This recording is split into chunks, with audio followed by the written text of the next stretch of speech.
अस्सलाम वालेकुम मोअज़्ज़िज़ सामीन। तो कैसे हैं आप? उम्मीद करता हूँ आप सब बहन भाई खैरियत से होंगे।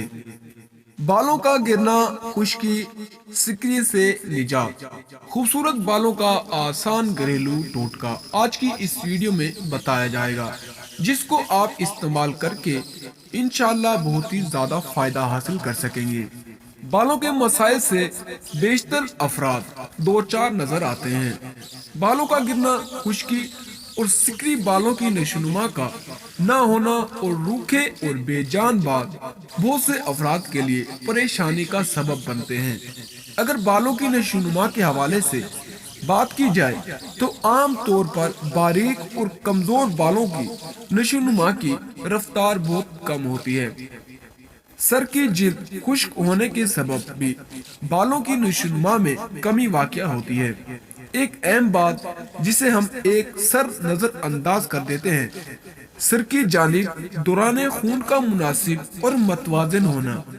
तमाम दीगर अज़ा की तरह बालों को भी नशोनुमा और सेहत के लिए ऑक्सीजन की मखसूस मिकदार दरकार होती है, और सर की तरफ इसकी रसद में कोई भी रुकावट बालों की ग्रोथ के मसले को जन्म देती है। इन तमाम मसाइल से छुटकारा पाने के लिए सबसे पहले बालों से खुश्की सिकरी का खात्मा जरूरी है। ये सबसे अहम बात है। इसके लिए रोगन लबूब सबा एक बेहतरीन कुदरती हल है।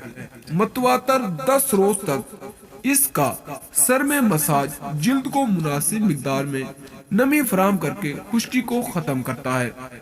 बालों की बढ़ोतरी के लिए दाल माश 200 ग्राम, मेहंदी के पत्ते 100 ग्राम, कुलवंजी 500 ग्राम, 50 ग्राम और आंवला वो भी 50 ग्राम पीस कर दही में शामिल करके पेस्ट बना लें। इसे मास्क की तरह सर की जिल्द और बालों में अप्लाई करें और 2 घंटे तक लगा रहने दें और फिर किसी अच्छे शैम्पू से धो डालें। इससे बालों की रौनक, चमक और नशोनुमा में बेहद इजाफा होगा और आपके बाल बहुत ही ज्यादा महफूज रहेंगे। और अगर आप बहन भाइयों को हमारी ये वीडियो पसंद आई हो तो वीडियो को लाइक करें और वीडियो को शेयर करना मत भूलिएगा, ताकि इस वीडियो से अगले लोग भी फायदा उठा सके। तो मिलते हैं अगली वीडियो में। अपना और अपने बहन भाइयों का ख्याल रखिएगा। तब तक के लिए अल्लाह हाफिज।